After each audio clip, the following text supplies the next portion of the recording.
अस्सलाम वालेकुम। मैं हूं फैसल तारड़। काजी फाइज ईसा की अदालत ने आज जो कुछ कर दिया है, इस पे इन्ना लिल्लाही पढ़ा जा सकता है कि एक शख्स किस हद तक ज़हनी मरीज हो सकता है। एक बड़े ओहदे पर बैठा हुआ मुनसिफ किस हद तक जानबदार हो सकता है, किस हद तक वो बुग्ज के अंदर भरा हुआ हो सकता है कि उसका बुग्ज खत्म होने का नाम ही नहीं ले रहा। पूरा मुल्क लाकानूनियत देख रहा है, जबर देख रहा है, आइन के परखचे उड़ चुके हैं।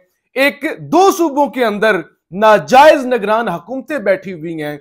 आपकी वफाकी हुकूमत नाजायज हो चुकी है और रिटर्निंग अफसरान जो हैं वो एक तरफ एक जमात के 21 जो हैं वो कागजात नामजदगी जो है वो रिजेक्ट करते हैं, दूसरी तरफ वो 90% कागजात नामजदगी रिजेक्ट कर देते हैं। तायद कुनिंदा, तजवीज कुनिंदा गिरफ्तार हो जाते हैं, वकला गिरफ्तार हो जाते हैं, पूरी पार्टी का बेड़ा गर्क हो जाता है और एक लीडर उसको एक भोंडे से केस के अंदर पकड़ा जाता है। 5 महीनों से वो जेल के अंदर है। मुल्क के अंदर बहनों बेटियों के कपड़े तक उतार दिए जाते हैं और एक केस के अंदर गिरफ्तार करके 15 नए गिरफ्तारियां डाल दी जाती हैं। ये वो लाकानूनियत है जिस पर बिल्कुल बोलने की भी जरूरत नहीं है। बच्चे को पता है कि मुल्क के अंदर हो क्या रहा है, सिर्फ काजी फाइज को नहीं पता कि पाकिस्तान के अंदर हो क्या रहा है।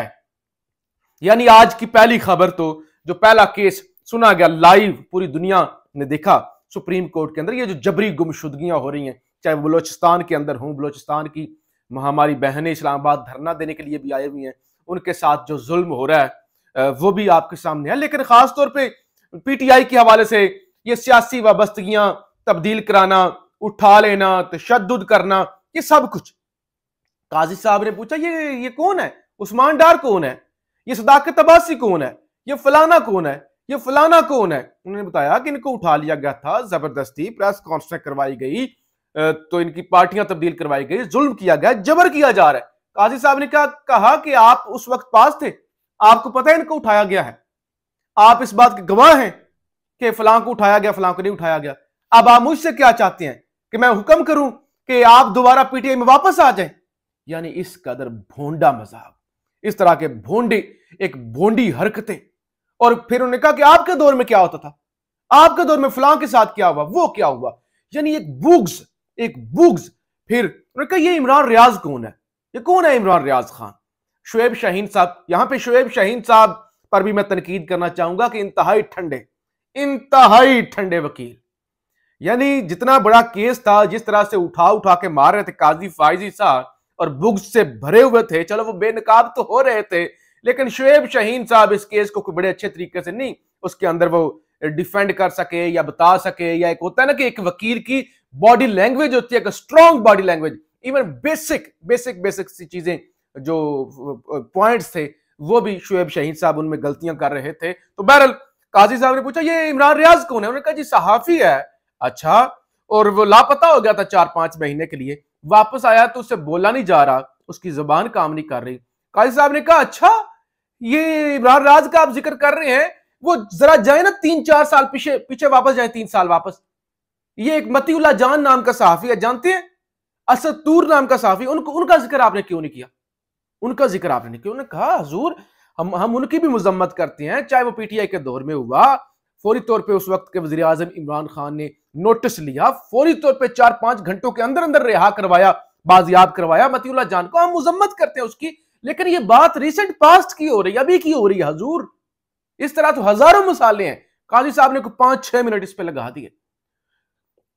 किसी को भी लापता नहीं करना चाहिए, मतीउल्लाह जान साहब के साथ भी गलत हुआ था, लेकिन एक शख्स जो 5 घंटे के लिए लापता हुआ, फौरी तौर पे हुकूमत ने एक्शन किया, बाजियाब करवाया एजेंसियों से मतीउल्लाह जान साहब को, वो काजी साहब को याद है। और एक सहाफी 142 दिन लापता रहा, पूरी दुनिया चीखती चिल्लाती रही और वो बाहर आया, उसकी जुबान काम नहीं कर रही, दाढ़ी बड़ी हुई है, वो कमजोर हुआ पड़ा हुआ है, लागर हुआ पड़ा हुआ है। लाहौर हाई कोर्ट ने इस पे नोटिस लिया हुआ था, मुसलसल समातें हो रही थी, पूरे मुल्क में एक जो है इसकी हाइप थी इमरान रियाज केस की।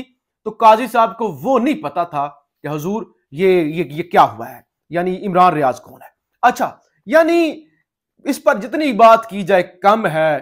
काजी फाइज ईसा ने आज साबित कर दिया है कि वो जानबदार है, वो बेचारा ज़हनी मरीज है, उसके ज़हन के अंदर जो बुग्ज है वो खत्म होने का नाम नहीं ले रहा। उसको पाकिस्तान के अंदर कोई ला कानूनियत नजर नहीं आ रही। और उससे पहले काजी साहब ने क्या किया, पेशावर हाईकोर्ट के फैसले को उड़ा दिया। पेशावर हाईकोर्ट का जो कोहाट से रिटर्निंग अफसर थे उनको हटा दिया। उन्होंने कहा ये जो कर रही है ना अदालतें कर रही हैं, ये इलेक्शन के अंदर खलल डालना चाहती हैं, ये कुछ साजिश कर रही हैं, पता नहीं अदालतें कैसे फैसले दे रही हैं, इलेक्शन कमीशन को सुने बगैर ही ये जो है ना ये फैसले जो हैं वो दे देती हैं। तो ये तो जो है ना बड़ी बड़ी ज्यादती कर रही हैं अदालतें जो है। ये तो इलेक्शन के वाले मामलात के अंदर जो है ना ये मुझे लगता है कि ये जो है ना अदालतें अजीब फैसले कर रही हैं। ये बड़ी अजीब बात है। क्या आप चाहते हैं पूरा इलेक्शन ही रुक जाए?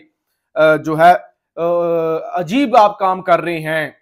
यानी उन्होंने रिटर्निंग अफसर को बहाल कर दिया। उन्होंने कहा रिटर्निंग अफसर से क्या फर्क पड़ता है, रिटर्निंग अफसर ने तो इलेक्शन करवाना है। यानी वो रिटर्निंग अफसरान जिन्होंने सैकड़ों के हिसाब से कागजात नामजदगी रिजेक्ट किए हैं, उनका दिफा किया काजी साहब ने और पेशावर हाई कोर्ट को के फैसले को रिवर्स कर दिया और NA91 के रिटर्निंग अफसर को बहाल कर दिया।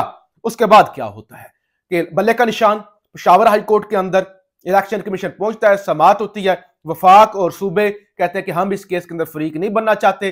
फैसला महफूज हो जाता है कि हुक्म इम्तनाज जो आया था, स्टे आया था पेशावर हाई कोर्ट से, वो उड़ाया जाएगा, बल्ले का निशान बाहर रहेगा या उड़ा दिया जाएगा। फैसला महफूज हो जाता है। PTI के वकील नहीं पहुंचते, फिर PTI के वकील पहुंचते हैं, वो दरखास्त करते हैं कि इस केस को कल तक एडजर्न किया जाए, कल जनाब दोबारा इस पर समाअत रखी जाए, दोनों जमातों को सुना जाए, यानी इलेक्शन कमीशन को भी, पार्टी जो बनी हुई है उसको भी सुना जाए, हमें भी सुना जाए, उसके बाद हतमी फैसला किया जाए। तो अब ये बल्ले के निशान वाला मामला वो भी कल पर चला गया है। पहले तो फैसला महफूज हो गया था, आज फैसला हो जाना था कि बल्ला बाहर रहेगा या बल्ला चला जाएगा। कल PTI के चेयरमैन गौहर खान ने कह दिया था बल्ला हो या ना हो हम इलेक्शन का बाइकआउट नहीं करेंगे, हम इलेक्शन लड़ेंगे। अब आज का सबसे बड़ा केस नवाज शरीफ को एल करने का मंसूबा।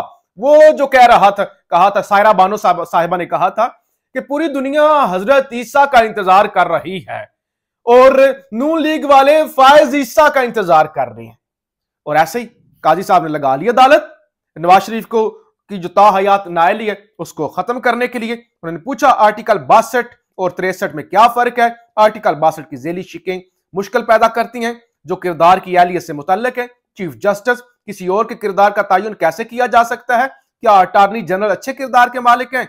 जवाब ना दीजिएगा, सिर्फ मिसाल के लिए पूछ रहा हूं। स्पोर्टर कहेंगे आप आला किरदार, मुखालफिन बदतरीन बद किरदार कहेंगे। इस्लामी मियार के मुताबिक तो कोई भी आला किरदार का मालिक ठहराया नहीं जा सकता। ये काजी साहब ने इस केस के अंदर रिमार्क्स दिए। इलेक्शन लड़ने के लिए जो अहलियत बयान की गई है, अगर इस जमाने में कायदे आजम होते वो भी नाअहल हो जाते। चीफ जस्टिस सादिक और अमीन के अल्फाज कोई मुसलमान अपने लिए बोलने का तसव्वुर नहीं कर सकता। बड़े बड़े उलमा रोज़े आखिरत के हिसाब से डरते रहे।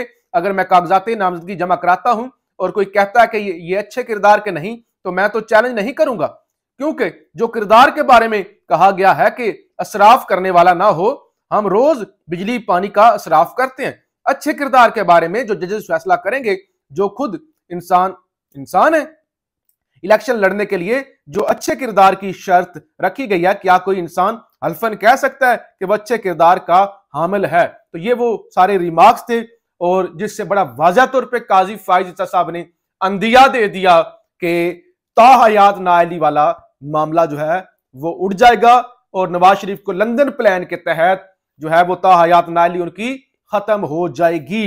हालांकि जाती तौर पे अगर आप मेरा ओपिनियन लें, ताहयात नाअहली नहीं होनी चाहिए। किसी सियासतदान को भी कॉर्नर नहीं करना चाहिए। ये अवाम के पास इख्तियार है कि वो किसी को कॉर्नर करते हैं या किसी को इख्तियार में लेके आते हैं, लेकिन ये मामला है लीगल, लिहाजा आइन के अंदर आपको तब्दीली करनी पड़ेगी। अगर आपने 62(1)(f) को उड़ाना है तो अदालत नहीं उड़ा सकती, बल्कि आइन के अंदर तब्दीली करके आप इसको उड़ा सकते हैं।